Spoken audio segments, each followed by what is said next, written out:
Next ఇంకోటి, దేహం కంటే ఇంకొంచెమైనటువంటి శ్రేష్టమైనటువంటి ఇంద్రియాల యొక్క స్థాయిలో ఆలోచించడం. ఇంద్రియాలు మనసు దగ్గర దగ్గర ఒకటే కలిగి ఉంటాయి. కాకపోతే అంటే మనకు అవగాహన కావడం కోసం ఇంద్రియాలంటే ఏంటో కూడా చెప్పుకుంటున్నాం. ఇంద్రియాలంటే ఏంటో కూడా ఒకసారి తెలియాలనే ఉద్దేశంతో గుర్తు చేద్దామనేటువంటిది నేను అనుకుంటున్నాను. ఓకే, ఇప్పుడు చెయ్యి దగ్గర చర్మం ఉంది కమ్మా, చెయ్యి దగ్గర చర్మం ఉందా? ఇక్కడ మజిల్స్, న్యూరోస్ అయిన ఉంటాయి కదా. ఈ చెయ్యి దగ్గర చర్మం ఉంది, మజిల్ ఉంది, న్యూరోస్ ఉన్నాయి, బోన్స్ ఉన్నాయా లేవా? ఓకే, ఇవే చెవి దగ్గర కూడా ఉన్నాయి. చెవి దగ్గర కూడా చెవిలో కూడా చర్మం ఉంది, నరాలు ఉన్నాయి, ఎముకలు ఉన్నాయి, మజిల్స్ ఉన్నాయి, అన్నీ ఉన్నాయి కదా. మరి చెయ్యి దగ్గర అవే మెటీరియల్ ఉంది, చెవి దగ్గర అవే ఉంది. చేతి దగ్గర చెవి దగ్గర సేమ్ మెటీరియల్ ఉన్నప్పుడు చెవుల్లో దూదులు పెట్టుకున్నాడు అనుకో, ఎవరైనా ఏదైనా మంచి పాట పాడుతుంటే చెయ్యి అలా పెట్టిండు, మంచి పాట పాడుతున్నారని చెవుల్లో దూది పెట్టున్న, అంటే స్నానం చేసిండు కాబట్టి దూది పెట్టుకున్నాడు, వినపట్టలేదని చెప్పి వాడు పాడే చూసి చెయ్యి ఇలా పెట్టిండు అనుకో, చెయ్యి వినగలుగుద్దా? మరి అదేంది? మరి చేతిలో ఉన్న మెటీరియలే కదా చెవి దగ్గర కూడా ఉంది. చెవి దగ్గర వేరే ఏమైనా కొత్త మెటీరియల్ ఉందా? అంటే చెవి దగ్గర సప్లై అయ్యేటువంటి బ్లడ్ వేరే సప్లై అవుతుందా? అది ఏంది అంటే ఈ చేతి దగ్గర ఉన్నటువంటి ఇదే చర్మం ఉంది, ఇదే మాంసం ఉంది, ఇదే నరాలు కదా ఇక్కడ కూడా ఉంది. అక్కడ కూడా సేమ్ అవే ఉన్నప్పుడు ఇక్కడ ఎందుకు వినగలుగుతుంది, ఇక్కడ చేతి దగ్గర ఎందుకు వినలేకపోతుంది అనేది మనం ఒకసారి గుర్తు చేసుకోవాలి కదా. అంటే వినే శక్తి చెవికుందా, చెవి లోపల వినే వస్తువు ఇంకేమైనా ఉందా, అది గుర్తించాలి. చెవి కాదు వినేది, ఉండేదాన్ని ఇంద్రియము అంటారు. దాన్ని ఏమంటారు? ఇంద్రియము అంటారు. దాన్ని ఏమంటారు? ఇంద్రియము అంటే శక్తి, అంటే సూక్ష్మమైనటువంటిది, భౌతికమైనటువంటి. చెవి అనేటువంటిది భౌతికమైనటువంటి గోళం, భౌతికమైనటువంటి పదార్థం. దాని లోపల వినే శక్తి ఒకటి ఉంది. ఆ వినే శక్తి పేరు ఇంద్రియం అంటారు. దీన్ని ఏమన్నారు? శ్రోత్రేంద్రియము అన్నారు. శ్రోత్రేంద్రియం అంటే చెవి దగ్గర ఉండి వినేటువంటి శక్తి ఒకటి, చెవి దగ్గర ఉండి వినేటువంటి శక్తి, దాన్ని శ్రోత్రేంద్రియం. సేమ్ చెవి దగ్గర ఉండే మెటీరియల్ ఏదో ముక్కు దగ్గర ఉంది, సేమ్ అవే మెటీరియల్ ఉన్నాయి కదా. ఇక్కడ కూడా మజిల్స్ ఉన్నాయి, ఇక్కడ కూడా న్యూరోస్ ఉన్నాయి. అర్థమైందమ్మా? మంచిగా ఒక పూల తోటలోకి వెళ్ళారమ్మా, ముక్కులో గాలి కొంచెం దూది పెట్టుకుండు, ముక్కులో దూది పెట్టుకుంటే మరి చెవులు వాసన గ్రహించగలుగుతాయా? ఎందుకు గ్రహించలేవు? సేమ్ మెటీరియల్ ఉన్నప్పుడు. మరి ఇక్కడ ఒక ఇంద్రియం ఉందన్నాం కదా, మరి ఇక్కడ ఇంద్రియం ఉంటే మరి ఈ ఇంద్రియానికి వాసన గ్రహించే శక్తి లేదా? ఎందుకని?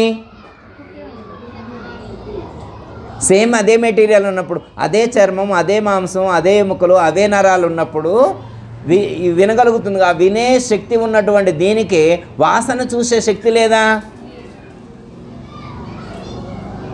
పోనీ చెవి కాడ కొంచెం పులుసు పోసి టేస్ట్ ఎట్లుందో చెప్పమంటే చెప్పుద్దా చెవి?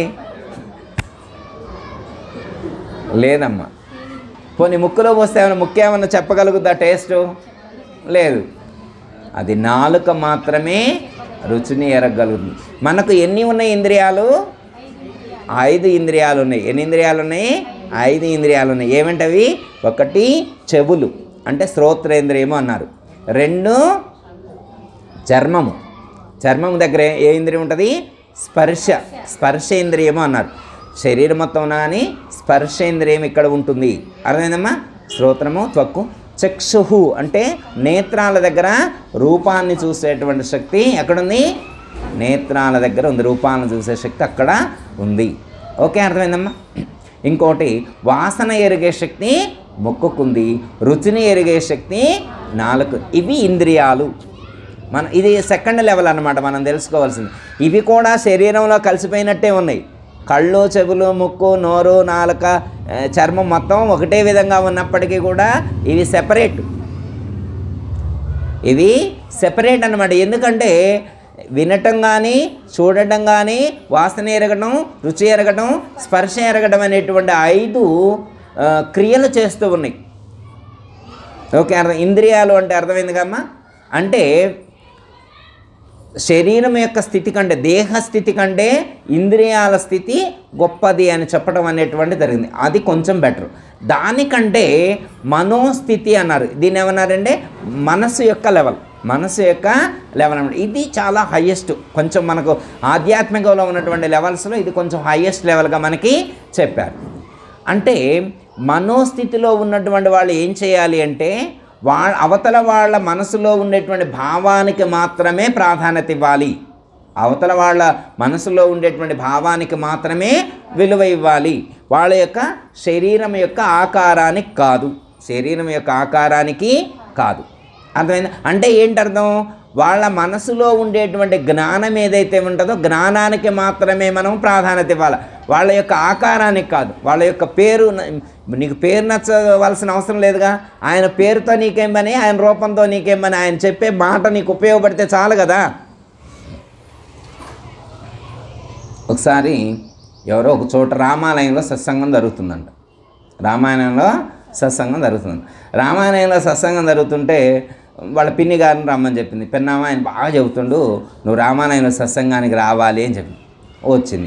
వచ్చిన తర్వాత మళ్ళీ రెండో వారం శుక్రవారం మళ్ళీ రామ్మాయి బాగా చెప్తున్నారు గుళ్ళో అంటే నేను రానమ్మాయి, నేను రానండి. ఎందుకు రామంటే నాకు ఆయన నచ్చలా, అసలు ఎట్టి మీద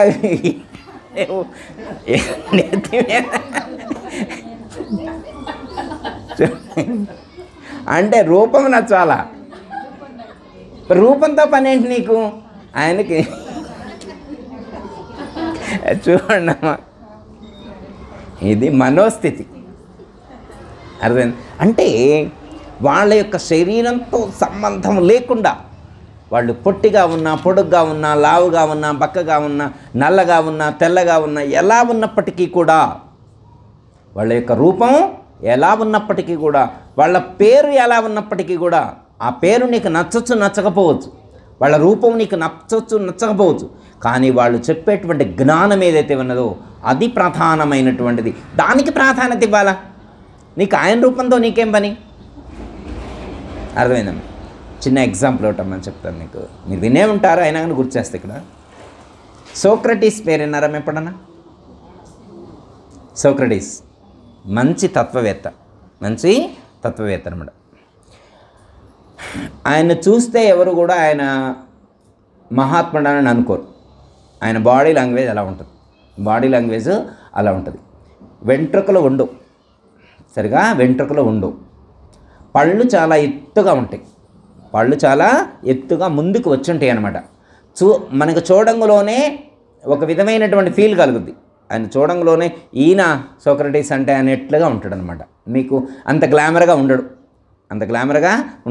చూడాలనిపించేంత గ్లామర్గా ఉండదు. కానీ ఆయన ఉపన్యాసం చెప్తానని తెలిస్తే ఎంత రిసీవ్ చేసుకుంటారు అంటే ఆయన గురించి తెలిసిన వాళ్ళు. ఒకరోజు ఆయన వెళ్తూ ఉన్నాడట, పౌర్ణమి రోజు రాత్రిపూట వెళుతూ ఉంటే ఒక చోట నిల్చొని ఇలా పైకి చూస్తూ ఉన్నాడు. అంటే ఏదో గుర్తుకొచ్చింది, ఆ ధ్యానంలో ఉన్నాడు, ఇక అంతే ఆగిపోయాడు. పైకి చూస్తూ అలాగే ఆగిపోయాడు. ఆ వీధిలో ఉన్నటువంటి వాళ్ళందరూ కూడా ఆయన చూసి మంచాలన్నీ బయట వేసుకొని కూర్చున్నారట కాసేపు. అంటే ఆ మహాత్ముడు ఏమైనా చెప్తుడేమని, అంటే ఎంత గొప్ప ప్రాధాన్యత ఇస్తున్నారో చూడండి. ఆయన రూపం అలా ఉన్నప్పటికీ కూడా అందరూ కూడా మంచాలు బయటేసుకొని ఆ వీధిలో వాళ్ళందరూ ఎదురు చూశారంట. ఆయన తెల్లవారులు అలాగే నిల్చున్నాడు. తెల్లారిన తర్వాత ఇట్లాని వెళ్ళిపోయినట్ట. ఒక్క మాట కూడా చెప్పలేదు. అయినా వీళ్ళు ఫీల్ అవ్వలేదు. మేము తెల్లవారులు ఆయన కోసం ఎదురు చూసినా కానీ ఆయన ఒక్క మాట కూడా చెప్పలేదు అని చెప్పి వీళ్ళెవరూ ఫీల్ అవ్వలేదు. చెప్పకపోయినా పర్వాలేదు, ఆ మహాత్ముడు ఎంతో అద్భుతంగా జ్ఞానాన్ని ఇంతకు పూర్వమే మాకు అందించాడు, అదే చాలు. ఇప్పుడని ఒక ప్రయత్నం చేశారు. కానీ ఆయన ఉపన్యాసం చెప్పడం మొదలుపెట్టిన తర్వాత, ఉపన్యాసం చెప్పేప్పుడు మాత్రమే ఆయన రూపాన్ని చూస్తారు. కానీ ఉపన్యాసం చెప్పడం మొదలుపెట్టిన తర్వాత ఒక 5-10 నిమిషాలు అయిన తర్వాత అందరూ కూడా ఆయన రూపాన్ని మర్చిపోతారు. అంత అద్భుతంగా ఆయన ప్రవచనం చెప్పగలరు. మనోస్థాయి అంటే ఇదన్నమాట. మనోస్థాయి అంటే ఏంటి? ఆయన రూపానికి ప్రాధాన్యత ఇవ్వకుండా, ఆయన ఎలాంటి రూపంతో ఉన్నా కానీ ఆయన చెప్పేటువంటి జ్ఞానం ఏదైతే ఉన్నదో అలాంటి జ్ఞానానికి ప్రాధాన్యత ఇచ్చేటువంటి వాళ్ళు ఎవరైతే ఉంటారో వాళ్ళు మనోస్థితికి చేరుకున్నట్లు గుర్తు. ఓకే, అర్థమైంది కమ్మా? ఇప్పుడు ఎన్ని లెవెల్స్కి వచ్చినావు? ఒకటి దేహస్థితి, 2 ఇంద్రియాల స్థితి, 3 మనోస్థితి. ఇక లాస్ట్ది ఇంకోటి ఉంటుంది, బుద్ధి స్థితి. బుద్ధి అర్థమైందమ్మా? బుద్ధిమంతులని, బుద్ధి లేనటువంటి వాళ్ళని లోకంలో అంటారు, వాడికి బుద్ధి లేదురా అంటారు, వాడికి బుద్ధి లేదురా అంటారు. అంటే బుద్ధి అంటే ఏంటి, మనసు అంటే ఏంటి, మనకు ఒక అవగాహన ఉండాలి. 2 మనకే ఉంటాయా, ఒకటే ఉంటుందా మనకి? అమ్మాయి 2 మనకే ఉంటాయి. ఎప్పుడు ఏది పని చేస్తుంటుంది? ఇప్పుడు మన అన్ని సందర్భాల్లో ఎవరైనా కానీ నీ మనసు సరిగా లేదంటారు, కానీ నీ బుద్ధి లేదంటారు. మనసు లేదన్న అన్న వాళ్ళని ఎవరైనా ఉంటామమ్మా? మనకి ఎవరైనా తప్పు చేశారనుకో, ఎవరైనా తప్పు చేస్తే మనకు కోపం వస్తే ఏమంటాం? బుద్ధి లేదు వీడికి, ఎన్నిసార్లు చెప్పినా వీడు వినిపించుకోవడం, బుద్ధి లేదంటాం. వీడికి మనసు లేదు, ఎన్నిసార్లు చెప్పినా వినిపించుకోవడం, అర్థం చేసుకోవడం అని అంటామా? ఎందుకన్నాను అంటే మనసుకి బుద్ధికి ఉండేటువంటి డిఫరెన్స్ ఏంటి, మనసుకి లెవెల్కి, మనసు లెవెల్కి, బుద్ధి లెవెల్కి ఉండేటువంటి ఆ డిఫరెన్స్ ఏంటో మనం ఐడెంటిఫై చేస్తే మనం అప్పుడు ఆ బుద్ధి లెవెల్కి రీచ్ అయ్యేటువంటి అవకాశం ఉంటుంది. బుద్ధి ఎలా ఉంటుందంటే పరమాత్మకు ప్రకృతికి మధ్యలో ఉండేదాన్ని బుద్ధి అంటారు. బుద్ధి అంటే పరమాత్మకు ప్రకృతికి మధ్యలో ఉంటుందన్నమాట. బుద్ధి ఈక్వలైజేషన్లో ఉంటుంది. ఆ బుద్ధి ప్రకృతి వైపు కిందికి మొగ్గు చూపితే మనం ప్రపంచానికి కనెక్ట్ అవుతాం, పరమాత్మ వైపు కొంచెం మొగ్గు చూపితే మనం పరమాత్మకి కనెక్ట్ అవుతాం. బుద్ధిగ్రాహ్యం అతీంద్రియం అన్నారు. బుద్ధిని ఇంద్రియము అని చెప్పకుండా అతీంద్రియము అని చెప్పారు. ఇంద్రియం అని చెప్పకుండా అతీంద్రియము అన్నారు. అతీంద్రియం అంటే ఏంటి? ఇంద్రియములకు అతీతమైనటువంటిది అని అర్థం. ఇంద్రియాలకు అతీతమైనటువంటిది అని అర్థం. ఇంద్రియాలకు అతీతమైనటువంటిది అంటే అతీతమైనటువంటి, అభౌతికమైనటువంటి, అలౌకికమైనటువంటి, అప్రాకృతికమైనటువంటి ఏ సత్యమైనటువంటి ఆత్మ ఉన్నదో దాన్ని గుర్తించే శక్తి, దాన్ని అనుభూతి చెందేటువంటి శక్తి ఒక్క బుద్ధికి మాత్రమే ఉన్నది అని మనకు సూచించడం అనేటువంటిది జరిగింది. బుద్ధిని దర్పణంతో పోల్చి చెప్పారు. బుద్ధిని దేంతో పోల్చారు? దర్పణంతో పోల్చి చెప్పారు. బుద్ధిని దర్పణం అంటే అద్దంతో పోల్చి చెప్పారు. అంటే అద్దంలో ఏం కనిపిస్తుంది? మన ప్రతిబింబం కనిపిస్తుంది. ఇప్పుడు ఇక్కడ ఏది ప్రతిఫలిస్తుంది అంటే బుద్ధి అనేటువంటి దర్పణమునందు ఆత్మ అనేటువంటి జ్యోతి ప్రకటితమవుతుంది. ఏం ప్రకటితమవుతుంది? బుద్ధి ఎప్పుడైతే ప్రకృతిని దాటుతుందో అప్పుడు అతీంద్రియ స్థితిని అది పొందుతుంది. అప్పుడు ఆత్మ యొక్క స్వరూపాన్ని అది అనుభూతి చెందగలుగుతుంది. ఆత్మ యొక్క రూపాన్ని అది ఆత్మదర్శనం అంటారు కదా. ఆత్మదర్శనం చేసేది ఏమిటి మనలో అంటే శరీరం కాదు, ఇంద్రియాలు కాదు, మనస్సు కాదు, బుద్ధి మాత్రమే ఆత్మను దర్శించగలదు. బుద్ధి మాత్రమే ఆత్మకు సంబంధించినటువంటి స్పృహ కలిగి ఉంటుంది. ఓకే, అర్థమైంది కదా? మనం ఎలాంటి స్థితికి చేరుకోవాలి అంటే బుద్ధిని దాటినటువంటి స్థితిని. బుద్ధిని దాటితే ఏముంటుంది? తర్వాత ఆత్మస్థితి ఉంటుంది. ఇక్కడ శ్రీకృష్ణ పరమాత్మ 48వ శ్లోకంలో ఏమని చెప్తున్నారంటే యోగస్థః కురు కర్మాణి సంగం త్యక్త్వా ధనంజయ. యోగస్థః కురు కర్మాణి సంగం త్యక్త్వా ధనంజయ అంటే ఏంటని అర్థం అంటే, ఓ అర్జున, నీవు యోగనిష్ఠయందు ఉండి సమత్వ బుద్ధితో నిష్కామ పద్ధతిగా ఈ యొక్క సత్కర్మాచరణ చెయ్యాలి అని శ్రీకృష్ణ పరమాత్మ సూచిస్తున్నారు. ఎలాంటి ఫలితం నీకు సిద్ధించినప్పటికీ కూడా నీవు స్థిరమైనటువంటి నేను ఏదైతే ప్రసాదిస్తానో దాన్ని నీవు సమత్వ బుద్ధితో స్వీకరించినట్లయితే నీకు దుఃఖము కలగదు. నీకేం కలగదు? దుఃఖము కలగదు. ఇంకోటి, నీవు ఈ ప్రపంచంలో ఎక్కడా దేనికి బంధీ కావు. నీవు ఎప్పుడు నిత్యముక్తుడవై ఉంటావు. ఎలా ఉంటావు? నిత్యముక్తుడవై ఉంటావు అని చెప్పి. ముక్తి అనేటువంటిది ఎప్పుడు రావాలో మనం గతంలో కూడా చెప్పుకున్నాం. ముక్తి అంటే ఎప్పుడు రావాలి అంటే పోయాకేగా, పైన పోయాక అక్కడేగా వచ్చేది.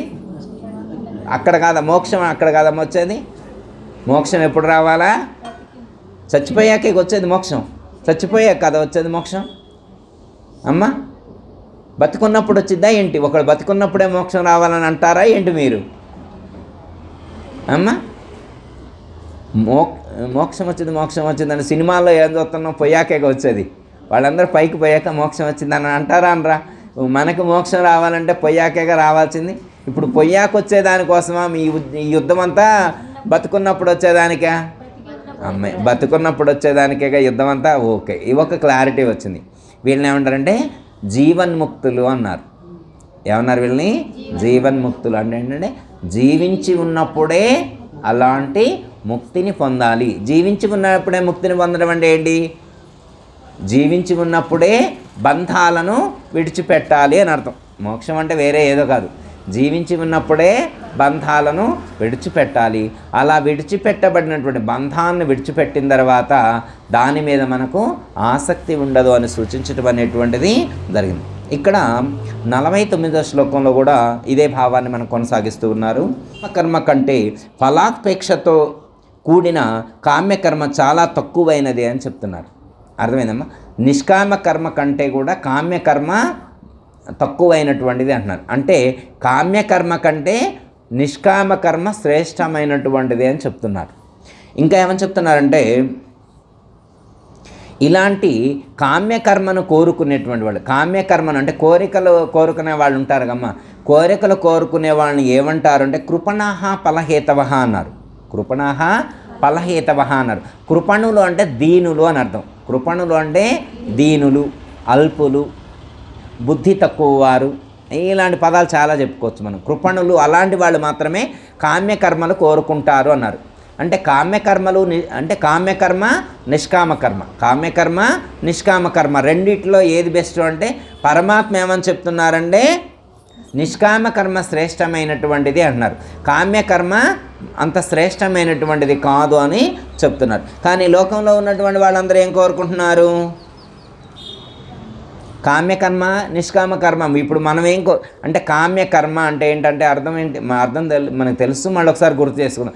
కామ్యకర్మ అంటే మనం ఏదైనా పని చేసేప్పుడు ఒక కోరికతో చేయటం. ఏదైనా పని చేసేప్పుడు ఏదో ఒక కోరికతో చేయటం.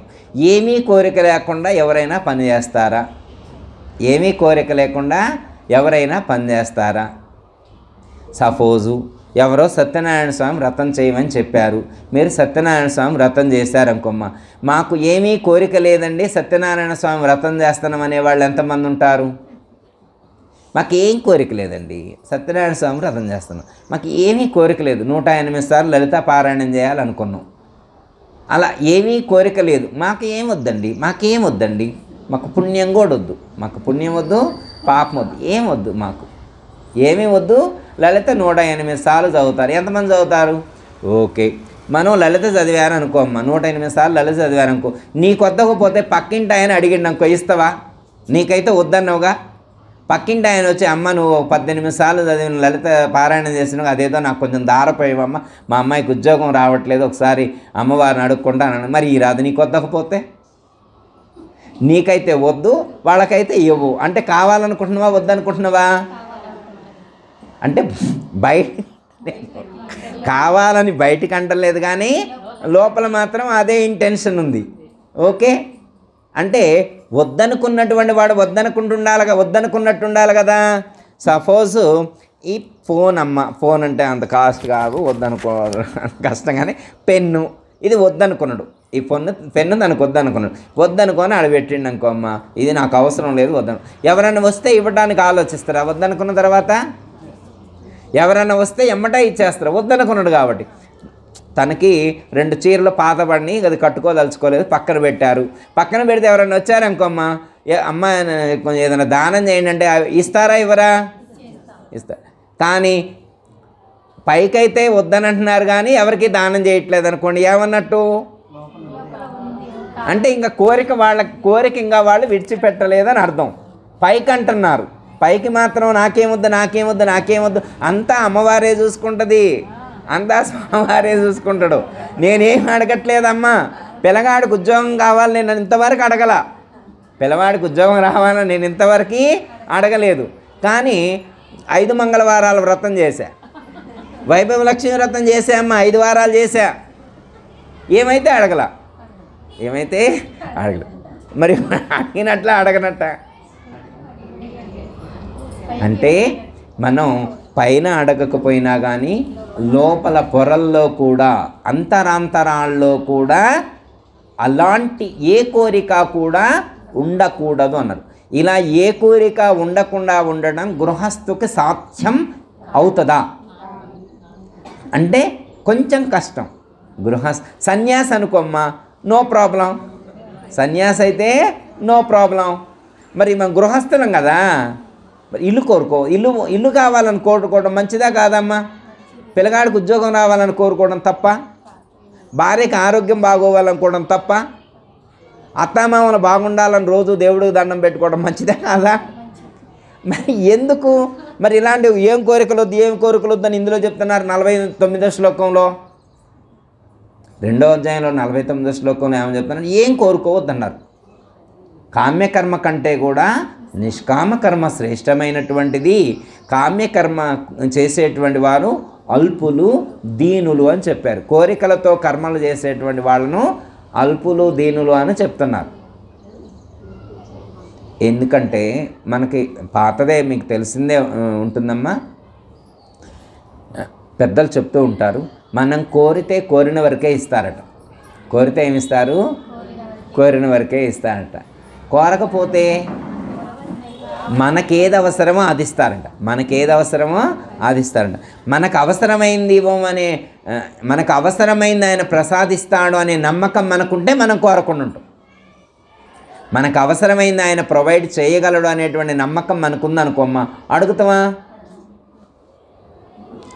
కాకపోతే చాలామంది మర్చిపోతాడేమని స్వామి అడుగుతున్నా నేను, లేకపోతే నేను అడిగేదాన్ని కాదమ్మా. నాకు స్వామి అంటే చాలా నమ్మకం, కానీ మర్చిపోతాడేమని. ఇంతమంది భక్తుల్లో నేను గుర్తుండొద్దు అమ్మ, ఇంతమంది భక్తుల్లో గుర్తుండవద్దు అంటే ఆయన అలా ఉంటాడా? గుర్తించడమ్మా.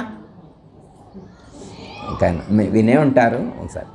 హరిహర సురవరులు మీ పద సేవలు చేయగను, హరిహర సురవరులు మీ పద సేవలు చేయగను, ధరణిలో నేనెంత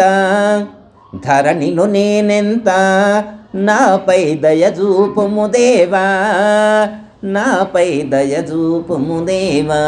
నమో దేశికేంద్ర జయ జయ నమో సత్యసాంద్ర. హరిహర సురవరులు మీ పద సేవలు చేయగను. ఏం స్వామి నువ్వు చాలా గొప్పవాడివి. హరిహరులు, హరిహర బ్రహ్మేంద్రాది దేవతలందరూ వచ్చి నీకు సేవలు చేస్తున్నారు. ఇంకా భక్తుల లిస్టులో ఉన్న భక్త శిఖామణులు ఉంటారు లోకంలో. ఎవరుంటారమ్మా? భక్త శిఖామణులు. ప్రహ్లాదుడు, ధ్రువుడు, నారదుడు, ఇవి మార్కండేయుడు, ఇలాంటి చాలామంది ఉన్నారు భక్త శిఖ. వాళ్ళందరూ కూడా నిజాలు హరిహర బ్రహ్మాది దేవతలు, భక్త శిఖామణులందరూ సేవలు చేస్తున్నారు. ఈ ప్రపంచం మొత్తంలో మరి ఎన్నో దేశాలు ఉన్నాయి. ఎన్నో దేశాల్లో ఎన్నో రకాల భక్తులు ఉన్నారు, జ్ఞానులు ఉన్నారు, యోగులు ఉన్నారు. వాళ్ళందరూ సేవలు చేస్తుంటే హైదరాబాద్లో హెచ్ఏఎల్ కాలనీలో రోడ్ నెంబర్ 2లో ఉన్నటువంటి నేను చేసే భక్తి నీకు గుర్తొచ్చిద్దా స్వామి? నన్ను నువ్వు గుర్తుపెట్టుకుంటావా? అసలు నేను నీకు గుర్తొస్తానా? ఇదే గమ్మ క్వశ్చన్. హరిహర సురవరులు నీ పద సేవలు చేయగను, ధరణిలో నేనెంత నాపై దయచూపుము దేవా, నాపై దయచూపుము దేవా. అంటే ఏంటి అర్థం? ఏమో స్వామి మర్చిపోతామేమో ఇంతమంది హైఫై. ఇప్పుడు మామూలుగా ఆయన మంచి మాట. ఇప్పుడు ఎమ్మెల్యే లెవెల్ అనుకోమ్మా, MLA level, MP level, ministers, సీఎంలు, పిఎంలు వాళ్ళందరి ఆయన దగ్గరకు వచ్చిపోతున్నాను. మనం పోతే గుర్తిస్తారు ఆయన? మనం అసలు ఆంతం ఆయనకి. సేమ్ అదే క్వశ్చన్ అనమాట ఈ భక్తుడిది కూడా. అయ్యా నువ్వు అక్కడెక్కడో ఉన్నావు, మరి దేవతలందరూ నీ దగ్గరకు వస్తున్నారు, ప్రపంచాన్ని పాలించే దేవతలు. ఇక్కడంటే ఈ నాయకులు వేరే, అక్కడ కూడా నాయకులే కమ్మ వాళ్ళు. ప్రపంచాన్ని పాలించేటువంటి దేవతాగణం మొత్తం వచ్చి నీకు సేవలు చేస్తుంటే నన్ను నువ్వు గుర్తుంచుకోవని నేను తప్పిస్తున్నాను స్వామి అని చెప్పి అంటాం. మరి వస్తాడమ్మా? అనుగ్రహిస్తాడా లేడా? ఎవరు చెప్పారు గురుగారు? ఎలా క్లారిటీ చెప్తారు మాకు? మేము ఎందుకు నమ్మాలా? ఎలా నమ్ముతాం? అంతమందిని దేవతలందరూ వస్తే కూడా హెచ్ఎల్ కాలనీలో ఉన్నప్పుడు ప్రమీలమ్మ గారిని ఎలా గుర్తుపెట్టుకుంటారు పరమాత్మ అని చెప్పి ఎలా అనగలం?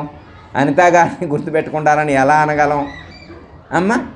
మనం ఎలా అనగలుగుతాం? ఏమో స్వామి మీరు చెప్తున్నారు కానీ భగవద్గీతలో చెబితే మాత్రం నిజమైతేయా? అందులో చెబితే మాత్రం నిజమైతే, అందులో రాస్తే మాత్రం అనుకుంటామమ్మా మనం? అనుకోమా? మనకు ఆ నమ్మకం ఉంది. ఇందులో అబద్ధం చెప్పవలసిన అవసరం లేదు. పరమాత్మకు ఎవరిని ఇన్ఫ్లుయెన్స్ చేయాల్సినటువంటి అవసరం లేదు, అబద్ధం చెప్పవలసినటువంటి అవసరం లేదు. అబద్ధం చెప్పవలసినటువంటి అవసరం లేనటువంటి వాళ్ళనే జ్ఞానులు అంటారు. అబద్ధం చెప్పవలసినటువంటి అవసరం సందర్భం లేకుండా అవసరం లేకుండా చెప్పబడేటువంటి శాస్త్రాన్ని వేదం అని చెప్పారు. వాటికి ఎవరి కోసమో దాచి అబద్ధాన్ని చెప్పాల్సినటువంటి అవసరం ఉండదమ్మా. దాన్ని వేదం అంటారు. ఉన్నది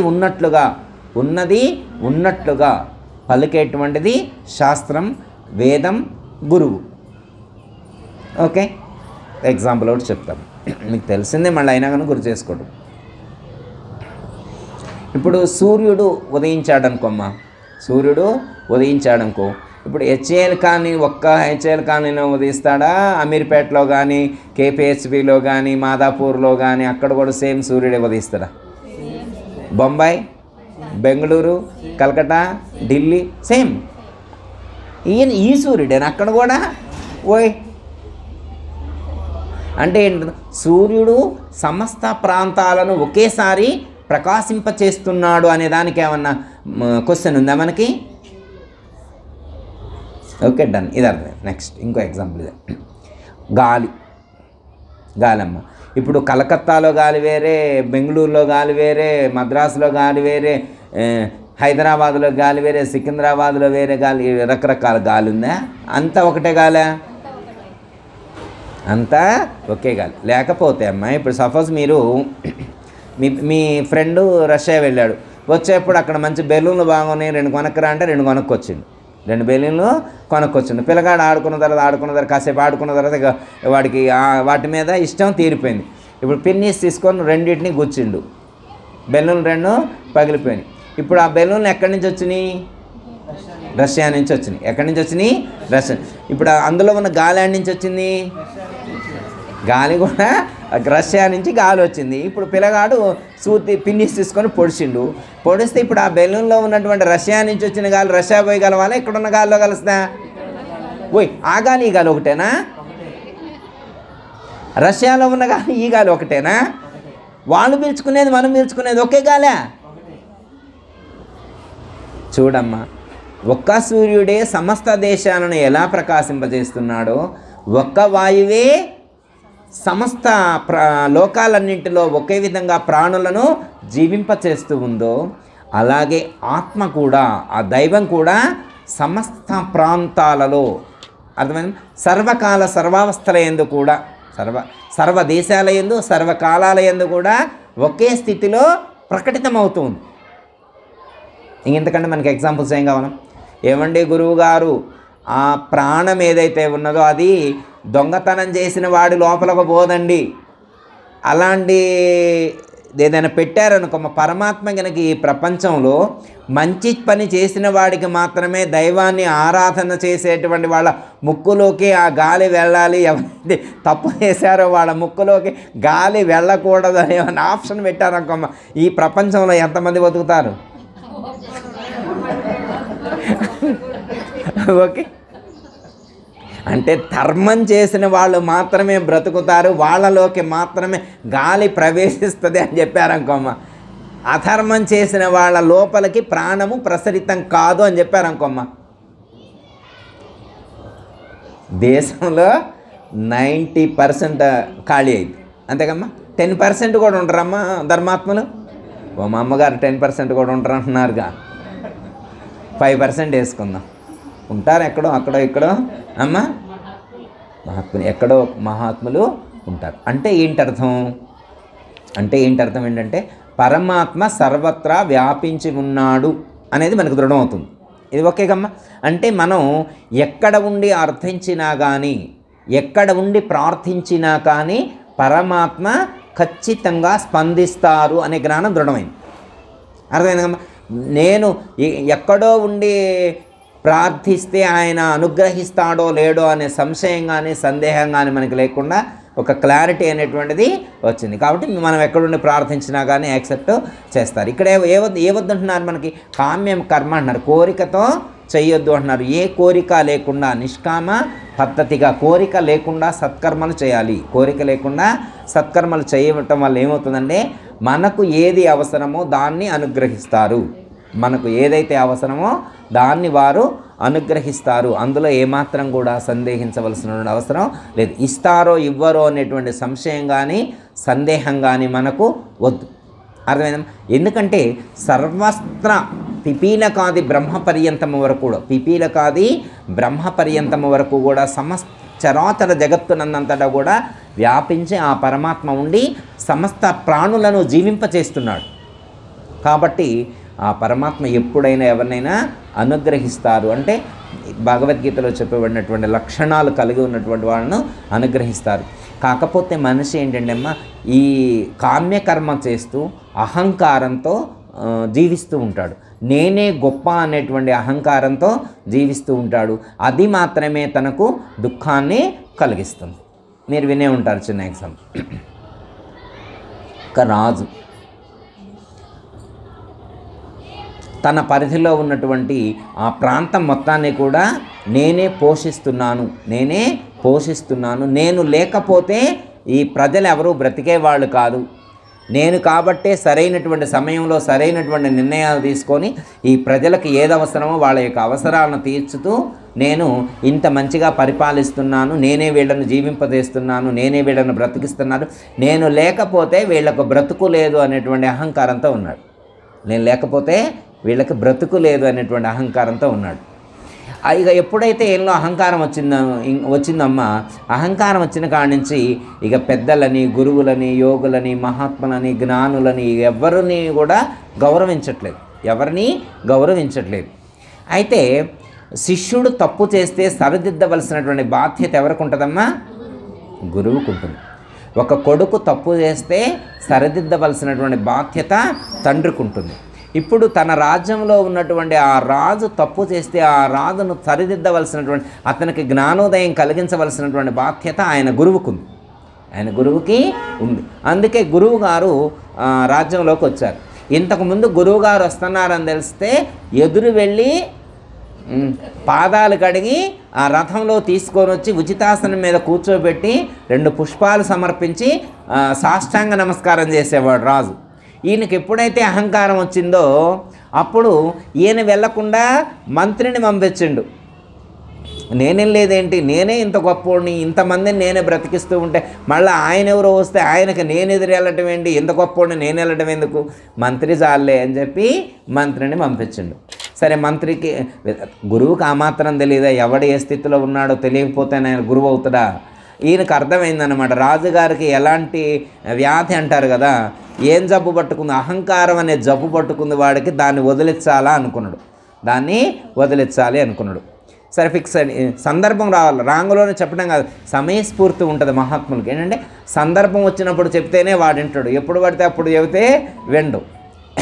సరే, కూర్చున్న తర్వాత ఖాళీగా ఉన్నటువంటి సందర్భంలో 4-5 ముఖ్యమైనటువంటి వాళ్ళు కూర్చుంటారు. అలా కూర్చున్నటువంటి సందర్భంలో అనేక విషయాలు మాట్లాడతారు. అలా మాట్లాడేటువంటి సందర్భంలో రాజుగారు సేమ్ మళ్ళీ అదే రిపీట్ చేస్తాడు. నేనే వీళ్ళందరినీ బ్రతికిస్తున్నాను, నేను లేకపోతే ఇన్ని గోవులు ఈ ప్రాంతంలో ఉండేవి కావు, ఇన్ని గొర్రెలు ఉండేవి కావు, ఇన్ని మేకలు ఉండేవి కావు, ఇంతమంది మనుషులు బ్రతికేవాళ్ళు కాదు, నేను ఆ వైరస్ రాకుండా, ఈ బ్యాక్టీరియా రాకుండా ఇలాంటి చెట్లు పెంటే, అలాంటి చెట్లు పెంటే ఔషధీకృతమైనటువంటి వృక్షాలతో ఈ రాజ్యం మొత్తాన్ని కూడా సుసంపన్నం చేస్తానని చెప్పి ఉపన్యాసం చెప్తూ ఉంటే రాజుగారు తర్వాత సాయంత్రం అయిన తర్వాత అలా బయటికి వెళ్తారు. రాజుగారు, గురువు గారు, కొంతమంది శిష్యులు, ఆయన అనుచరులు కొంతమంది వెళ్తూ ఉంటే అక్కడ వెళ్తూ ఉన్న తర్వాత అక్కడ ఒక రాయి కనిపిస్తుంది. గురువుగారు ఏం చేస్తుంటే, రాజా ఒకసారి ఈ స్టోన్ని ఒకసారి పగలగొట్టు అంటాడు. ఎందుకు దీన్ని పగలగొడితే బాగా అనిపిస్తుంది. సరే, ఎందుకంటే ఒకసారి చెవి పెట్టి వినంటాడు. ఆ రాయి కాడ చెవి పెట్టి వినంటాడు. రాజుగారు వెళ్ళి రాయి కాడ చెవి పెట్టి వింటాడు. ఏదో సౌండ్ వస్తుంటుంది రాయిలో నుంచి సౌండ్ రావటం ఏంటి అనుకుంటాడు. రాయిలో సౌండ్ రాదు కదా, సౌండ్ వస్తుంది ఏంటి అని అనుకుంటాడు. సరే, ఏముందో చూద్దామని చెప్పి వెంటనే కొంతమందిని పిలిపించి రాయిని పగలగొడతారు. దాంట్లో 3 కప్పలు ఉన్నాయి. ఆ రాయిలో ఏమున్నాయి? 3 కప్పలు ఉన్నాయి. 3 కప్పులు ఉంటే అప్పుడు గురువుగారు, నాకు అర్థమైంది మహారాజా, నీ ఎంత గొప్పవాడివో నువ్వు. రాయి లోపల ఉన్నటువంటి 3 కప్పలను కూడా బ్రతికించగలిగినవు నువ్వు, వాటిని కూడా జీవింప చేయగలిగిన. మరి ఇన్ని సంవత్సరాలు ఎలా బతికినాయి? ఒక్కోదానికి 1 year 2 years అయిన ఉంటాయి కదా. మరి అన్ని సంవత్సరాల నుంచి ఆ రాయిలో బ్రతికి ఉన్నాయంటే అది మీ రాజ్యంలో ఉన్న రాయి కదా. ఇన్ని చెట్టను, ఇన్ని ఆవుల్ని, ఇన్ని గేదెల్ని, ఇన్ని మేకలను పెంచినటువంటి వాడు కప్పలను కూడా భలేగా పెంచును. నీ గొప్పతనానికి నా హ్యాట్సప్ అని చెప్పి గురువుగారు అప్రిషియేట్ చేస్తారు. అప్పుడు రాజుగారికి అర్థమైంది. ఇప్పుడు కప్పల్ని ఈయన పోషించిండా? నీళ్ళు అసలు కప్పల ఆ రాయిలో విన్న విషయం తెలుసా ఈయనకి? 3 కప్పల ఆ రాయిలో ఉన్న విషయం కూడా తెలియదు. అంటే ఆ కప్పలను నేను బ్రతికించలేదు, ఆ కప్పలకు నేను నీళ్లు పోయలేదు, ఆ కప్పలు ఉన్న విషయం కూడా నాకు తెలియదు. అంటే ఏంటర్థం? అంటే ఆ కప్పలనే కాదు, ఈ ప్రపంచంలో ఉన్న ఏ ప్రాణినైనా కానీ పోషించే శక్తి నాకు లేదు. మరి ఎవరు పోషిస్తున్నారంటే ఆ కప్పల్ని ఎవరైతే పోషించారో వాళ్ళే పోషించాలి. ఆ కప్పల్ని ఎవరు పోషించారు? అమ్మవారు అనుకోండి, లేదా పరమాత్మ అనుకోండి. అంటే పరమాత్మే ఆ కప్పల్ని, సమస్త ప్రాణుల్ని పోషిస్తున్నాడు. ఇదంతా నా వల్లే జరిగింది అనేటువంటి అహంకారంతో ఉన్నాను. ఆ అహంకారాన్ని పోగొట్టడం కోసమే గురువుగారు వచ్చారని చెప్పి వెంటనే గురువుగారికి అక్కడే వెంటనే సాష్టాంగ నమస్కారం చేసి, గురుదేవా నన్ను క్షమించండి, నా అహంకారంతో నేను ఈ మధ్యన చాలా ప్రవర్తించాను, ఈ క్షణం నుండి ఆ అహంకారాన్ని విడిచిపెడుతున్నారు అని చెప్పి నమస్కరించడం అనేటువంటిది జరిగింది. ఓకే, అర్థమైందమ్మా? ఇక్కడ అదే చెప్తున్నాడు.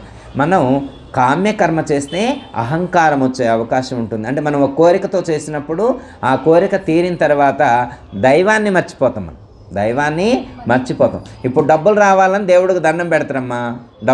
ఏమీ లేని పరిస్థితిలో ఉన్నాడు, డబ్బులు రావాలని దేవుడికి దండం పెట్టిండు. ఫస్ట్ 1,00,000 వచ్చినాయి, ఓకే. తర్వాత 10 లక్షలు, ఓకే. 1 కోటి వచ్చినాయి, 10 కోట్లు వచ్చినాయి, ఇప్పుడు 100 కోట్లు వచ్చినాయి. 100 కోట్లు వచ్చిన తర్వాత గుడి కట్టిండు. 100 కోట్లు వచ్చిన తర్వాత ఏం చేసిండు? గుడి కట్టిండు. గుడి కట్టిన తర్వాత ఈయన పేరు పెట్టిండు. గుడి మీద ఈయన పేరు పెట్టిండు. ఇప్పుడు ఏమంటాడు? నేను లేకపోతే గుడే లేదు ఇక్కడ, దేవుడికి ఇల్లు కట్టింది నేనే, దేవుడికి స్థానం కల్పించండి, నేను లేకపోతే ఇల్లు ఆడిది ఆయనకి. కానీ వీడికి ఒక ఇల్లు కట్టించింది దేవుడు అనే విషయాన్ని వీడికి తెలియట్లేదు. అర్థమైందా? అంటే కామ్యకర్మ వల్ల అహం వచ్చేటువంటి అవకాశం ఉంటుంది. కాబట్టి కామ్యకర్మను విడిచిపెట్టి నిష్కామ పద్ధతిగా జీవించాలని చెప్తున్నారు. లాస్ట్ శ్లోకం అమ్మ, ఇది 2 మాటలు చెప్పుకొని కంక్లూడ్. బుద్ధియుక్తో జహాతిహ ఉభే సుకృత దుష్కృతే తస్మాత్ యోగాయుజ్యస్య యోగః కర్మసు కౌశలం. అన్నారు. ఇక్కడ కర్మ యందలి నేర్పరితనమే యోగము అన్నారు. కౌశలం అన్నారు, నైపుణ్యత. కర్మ చేసేటువంటి దాంట్లో టెక్నిక్ తెలియాలంటున్నారు. కర్మ చేసే దాంట్లో ఏం తెలియాలా? టెక్నిక్ తెలియాలి.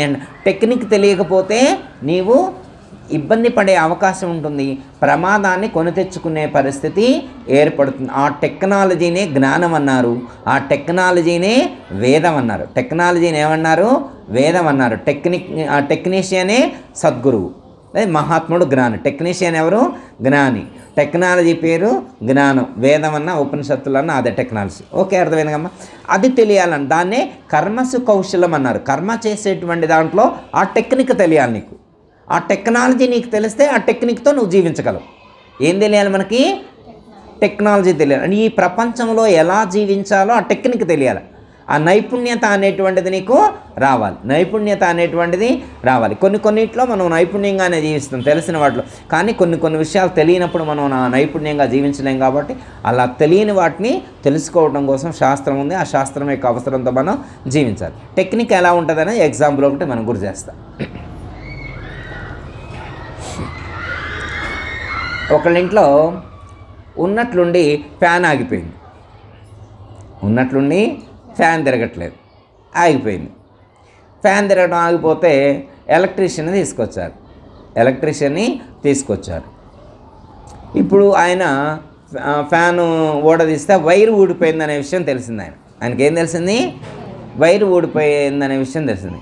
కరెంటు పాస్ అవుతూనే ఉంది. దానికి మెయిన్ ఆఫ్ చేయాలంటే పైన ఎక్కడో ఉంది. దానికి మళ్ళీ నిచ్చెన తీస్తారావాలి. నిచ్చెన వీళ్ళింటో లేదు. మళ్ళీ నిచ్చెనలో రెంట్కి ఇచ్చే షాప్ కాడికి వెళ్ళి ఆ రిక్షా మీద నిచ్చెన తీసుకొచ్చి పైకి ఎక్కి అది మెయిన్ ఆఫీ వైరు చుట్టాలంటే కష్టమైంది. ఫ్యాన్ వైర్ ఇక్కడే ఉంది. ఫ్యాన్ వైరు ఇక్కడ కరెంటు ఫ్లో అవుతుంది, పట్టుకుండే సరే. అంటే కరెంటు ఫ్లో అవుతున్నా కానీ ఆ కరెంటును టచ్ చేయకుండా దాన్ని కనెక్ట్ చేసేటువంటి టెక్నిక్ ఏదైనా ఉన్నదో దాన్ని టెక్నాలజీ అన్నారు. దాన్ని ఏమన్నారు? విద్య అంటే ఏంటి? అది ఏంటి? ఇదే విద్య అంటే. విద్య కరెంటు ఫ్లో అవుతున్నా కానీ దాని ఎఫెక్ట్ మన మీద పడకుండా దాన్ని కనెక్ట్ చేయటం ఏదైతే ఉంటుందో అదే టెక్నాలజీ అన్నారు. దాన్నే విద్య అన్నారు. ఆధ్యాత్మికంలోనైతే బ్రహ్మ విద్య అన్నారు, లౌకికంలో అయితే విద్య అన్నారు. అర్థమైందమ్మా? ఇప్పుడు ఏం చేసిండు ఆయన దగ్గర కటింగ్ లేయర్ తీసుకొని ఆ వైరుని టచ్ చేయకుండా అంటే దాన్ని చేత్తో పట్టుకోకుండా చేతికి తాకకుండా దాన్ని కనెక్ట్ చేసిండు. మళ్ళా ఆ క్యాప్ ఫిట్ చేసిండు. స్విచ్ చేస్తే ఇప్పుడు ఫ్యాన్ తిరుగుతుంది.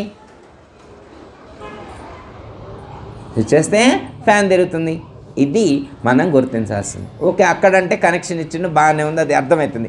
కరెంటు బోర్డు కాబట్టి వైరు ఊడని విషయం మనకి తెలుస్తుంది. అక్కడ కనెక్షన్ ఇచ్చిండు, అర్థమైంది. ఇప్పుడు మన జీవనంలో ఈ కర్మ యొక్క కౌశలాన్ని ఎలా యూటిలైజ్ చేసుకోవాలి? కర్మ అంటే ఎలాంటి కర్మ చేయాలంటే ఇక్కడ కూడా అదే చెప్తున్నాను. కర్మలు చేయాలి కానీ ఆ కర్మ ఫలితం మనకు అంటకుండా ఉండాలి. కర్మఫలం మనకు అంటకుండా ఉండాలి. అందుకే ఏమని చెప్తున్నారంటే సర్వార్పణ భావంతో కర్మలు చేయాలి. సర్వస్య శరణాగతి నుండి, లేకపోతే రామార్పణం, కృష్ణార్పణం ఇంతకుముందు చాలాసార్లు చెప్పుకున్నాం. వారికి చేస్తే మనకి నో ప్రాబ్లం. కాబట్టి మనం చేసేటువంటి కర్మల్లో పరమాత్మకు అర్పించాలి అని చెప్తున్నారు. అయితే ఇక్కడ ఏమని చెప్తున్నారంటే సమత్వ బుద్ధి కలవాడు పాపపుణ్యముల రెండింటినీ ఈ జన్మయందే తొలగించుకొనుచున్నాడు అని చెప్పారు. ఉభే సుకృత దుష్కృతే అన్నారు. సుకృతం అంటే పుణ్యఫలం, దుష్కృతం అంటే పాపఫలం. ఇక్కడ సమత్వ బుద్ధి కలిగి ఉన్నటువంటి వాడు అని చెప్తున్నారు. బుద్ధియుక్తో జహాతిహ అంటే సమత్వ బుద్ధి కలిగి ఉన్నటువంటి యోగి పాపమును పుణ్యమును రెండింటినీ కూడా తొలగించుకుంటున్నాడు అన్నారు. ఓకే, అర్థమైందా? అంటే లోకంలో ఉన్నటువంటి వాళ్ళు దుష్కర్మలు చేయకుండా ఉంటారు, సత్కర్మలు చేస్తారు కదా. అలా సత్కర్మలు చేసేటువంటి సందర్భంలో కూడా నీవు అటాచ్మెంట్ పెట్టుకోకుండా నాన్ అటాచ్మెంట్ భావంతో జీవించేటువంటి ప్రయత్నం చేసినట్లయితే ఆ పుణ్యఫలం కూడా మనకు అంటకుండా ఉంటుంది అన్నారు. ఇంతకుముందు కూడా చెప్పుకున్నాం. ఇప్పుడు పాపం అంటే వద్దనుకున్నాం. ఇప్పుడు పుణ్యం కూడా వద్దా? ఇక్కడ పుణ్యాన్ని కూడా వదిలిపెట్టాలంటున్నారు. ఏమని చెప్తున్నారంటే అమ్మా, పుణ్యాన్ని కూడా విడిచిపెట్టాలంటున్నారు. పుణ్యాన్ని మనం విడిచిపెట్టే స్థితిలో మనం ఉన్నామా? అంటే పుణ్యము కూడా బంధహేతువే అనేటువంటి సత్యము మనకు తెలుస్తే, పుణ్యము వల్ల కూడా మళ్ళీ జన్మకు రావాల్సిందే అనేటువంటి జ్ఞానము దృఢమైనప్పుడు పుణ్యాన్ని కూడా విడిచిపెట్టేటువంటి ప్రయత్నం చేస్తారు. మరి పుణ్యాన్ని కూడా విడిచిపెట్టేప్పుడు ఇంక మనం చేయటం ఎందుకు, వదిలిపెట్టడం ఎందుకు? అర్థమైందా? ఇప్పుడు అంటే పుణ్యం అంటే కర్మ చేయకుండా ఉండేందుకు మనకు అవకాశం లేదు. జీవించాలంటే కర్మ చేయాలి. ఎగ్జాంపుల్ ఒకటి, ఇప్పుడు అన్నం తింటే అరిగిపోతుంది గురువుగారు, అందుకే నేను తినకుండా అంటామా? అమ్మ, అన్నం తింటే అరుగుతుందని తినకుండా ఉంటామా? అర్థమైంది? అలాగే పుణ్యకర్మ కూడా అంతే. కర్మ చేయకుండా జీవించే అవకాశం లేదు కాబట్టి కర్మలు చేయాలి. వాటిల్లో దుష్కర్మలు చేయకుండా ఉండాలి, సత్కర్మలు చేయాలి. ఆ సత్కర్మలు కూడా పరమాత్మకు అర్పించి అర్పణ భావంతో చేసినట్లయితే పాప పుణ్యాలను కూడా అధిగమించగలుగుతాడు. అలా చేసేటువంటి వాడే ఈ కర్మయోగమును ఆచరించినటువంటి వాడవుతాడు. నిష్కామ కర్మయోగమును ఆచరించుట ఏదైతే ఉన్నదో అదే యోగివి కమ్ము అని చెప్పినటువంటి దాంట్లో ఉండేటువంటి ఇంటెన్షన్. సమత్వం యోగ ఉచ్యతే. యోగం అనే పదానికి కూడా సమత్వ స్థితిలో ఉండటమే యోగము అని చెప్పి కర్మ చేసేటువంటి దాంట్లో ఆ నైపుణ్యాన్ని ఇక్కడ మనం ప్రదర్శించాలి అని చెప్తున్నారు. ఒకటే ఫండమెంటల్, మనం కర్మలు చేయకుండా ఉండేందుకు మనకు అవకాశం లేదు కాబట్టి, ఈ లోకంలో జన్మించినటువంటి ప్రతి మానవుడు కర్మ చేస్తున్నాడు కాబట్టి కర్మ అయితే చేస్తున్నాం కానీ ఆ ఫలితం మనకు అంటకుండా ఉండే విధంగా మనం ప్లాన్ చేసుకోవాలి. దట్స్ ఆల్, అంతే. కర్మలైతే చేయాలి కానీ ఆ ఫలితం మనల్ని తాకకుండా మనల్ని అంటకుండా ఉండే విధంగా ప్రయత్నం చేసుకోవాలి. ఎలా అంటే మనకి ఎగ్జాంపుల్స్ తర్వాత చాలా చెప్తారమ్మా. పద్మపత్ర మివాంభస అన్నారు. ఏమన్నారు? పద్మపత్ర మివాంభస అన్నారు. అంటే ఏంటి? తామర పువ్వులాగా ఉండాలన్నారు. ఏమన్నారు? తామర పువ్వులాగా, తామరాకులాగా. పత్రం అంటే ఆకు, పత్రం అంటే ఆకు, పద్మపత్రం అంటే తామరాకు, మీమాంబస అంటే నీళ్ళల్లోనే ఉంటుంది కానీ నీళ్ళు అంటదు. తామరాకును మనం నీళ్ళల్లో ముంచి ఇలా తీస్తే ఒక్క చుక్క కూడా నీళ్లు దానికి అంటుకోదు. అంటే అది నీళ్ళల్లో ముంచినా కానీ నీళ్లను ఎలా అంటకుండా ఉందో, మనం సంసారంలోనే ఉండా కానీ కర్మను అంటకుండా ఉండాలి, సంసారాన్ని అంటకుండా ఉండాలి అని చెప్తున్నారు. సంసారంలో మనం సంసారంలోనే ఉండాలి కానీ సంసారం మనలో ఉండకూడదు. ఎగ్జాంపుల్ ఎప్పుడు చెప్తారు, ఒక పడవ వేసుకొని ప్రయాణం చేస్తున్నాను అనుకోమ్మా, ఏమంటారు ఎగ్జాంపుల్? పడవ ఎక్కడ ప్రయాణం చేస్తుంది? నీళ్ళల్లోనే పడవ ప్రయాణం చేయాలి, కానీ నీళ్లు పడవలోకి రాకుండా చూసుకోవాలి. నీళ్లు పడవలోకి రాకుండా చూసుకుంటే ఏమవుతుంది? దరిదాకా వెళ్ళగలుగుతుంది. ఆ పడవ ఎక్కడ దరిదాకా వెళ్ళాలంటే నీళ్లు అస్సలు లోపలికి రాకుండా చూసుకోవాలి. అయ్యో సముద్రంలో ఇన్ని నీళ్ళు ఉన్నాయి, పడవలో నీళ్ళే లేవని చెప్పి కాస్త నీళ్లు పోస్తే మునిగిపోయే అవకాశం ఉంటుంది. ఓకే అమ్మ, ఏం చేయాలంటే సముద్రంలోనే పడవ ఉంటుంది కానీ పడవలో నీళ్ళు ఉండవు. సంసారంలోనే మనం ఉంటాం కానీ మనలో సంసారం ఉండకుండా చూసుకునేటువంటి ప్రయత్నం చేయాలి. మనలో సంసారం ఉండకుండా ఇంకే ఉండాలి గురువు గారు? స్వామి ఉండాలి. పరమాత్మని లోపల నిలుపుకోవాలి, పరమాత్మ భావంతో జీవించేటువంటి ప్రయత్నం చేయాలి. అలా చేసినట్లయితే ఈ కర్మ మనల్ని అంటదు. కర్మ ఎవరికైతే అంటకుండా జీవించగలుగుతారో వాళ్ళు మళ్ళీ జన్మకు రారు, వాళ్ళు నిత్యముక్తులు, జీవన్ముక్తులు అని ఇక్కడ సూచించటం అనేటువంటిది జరిగింది. ఓకే, దయతల సద్గురు ప్రభు మహారాజుకు జై, శ్రీకృష్ణ పరమాత్మకు జై, గీతా మాతాకు జై, పోచమ్మ అమ్మవారికి జై, దయతల సద్గురు ప్రభు మహారాజుకు జై. అందరికీ జై గురు. మరిన్ని ఆధ్యాత్మిక రహస్యాల కోసం అచల బోధ, ఆత్మబోధ, భగవద్గీత, అలాగే పండుగల్లో దాగిన అర్థాలు, అంతరార్థాల కోసం మరియు యోగము, ధ్యానము మొదలైన అనేక ఆధ్యాత్మిక తెలుగు ప్రవచనాల కోసం క్రింద ఉన్నటువంటి రెడ్ కలర్ సబ్స్క్రైబ్ బటన్ను క్లిక్ చేయండి. అలాగే ప్రక్కనే ఉన్నటువంటి గంట సింబల్ను నొక్కండి. అలాగే ఈ వీడియో మీకు నచ్చినట్లయితే లైక్ చేయండి మరియు షేర్ చేయండి.